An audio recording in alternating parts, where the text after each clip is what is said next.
একটা ছোট্ট দুষ্টু ভূত ছিল, নাম টুনটুনি। সে খুবই দুষ্টু আর খেলাধুলা করতে ভালোবাসত। প্রতিদিন রাতে সে মানুষের বাড়িতে ঢুকে জিনিসপত্র লুকিয়ে রাখত, কখনো চাবি, কখনো মোবাইল, কখনো খেলনা। মানুষ ভাবত এগুলো কোথায় গেল, কিন্তু টুনটুনি লুকিয়ে হেসে মজা নিত। একদিন রাতে টুনটুনি ঢুকল এক বাচ্চার ঘরে। ঘরটা খুব সুন্দর, রঙিন খেলনায় ভরা। হঠাৎ তার চোখ পড়ল একটা পুতুলের ওপর। পুতুলটা একটু অদ্ভুত ছিল, চোখ দুটো যেন তাকিয়ে আছে। টুনটুনি ভাবল, এইটা লুকালে মজা হবে।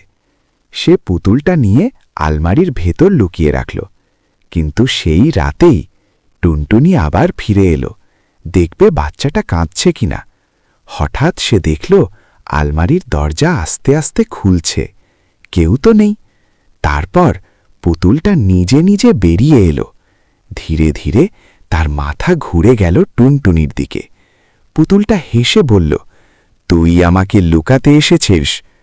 টুনটুনি থমকে গেল। সে বুঝতে পারল এটা কোনো সাধারণ খেলনা নয়। হঠাৎ পুতুলটার চোখ লাল হয়ে উঠল আর ঘরটা ঠান্ডা হয়ে গেল। এক ভয়ঙ্কর কণ্ঠ শোনা গেল, আমি অনেক দিন ধরে অপেক্ষা করছিলাম। টুনটুনি ভয়ে কাঁপতে লাগল। সে দৌড়ে পালাতে গেল, কিন্তু দরজা নিজে থেকেই বন্ধ হয়ে গেল। পরের দিন সকালে বাচ্চাটা দেখে তার খেলনাগুলো সব জায়গায় ছড়িয়ে ছিটিয়ে, কিন্তু সেই পুতুলটা নেই। আর সেই রাত থেকে টুনটুনিকে আর কেউ কখনো দেখেনি।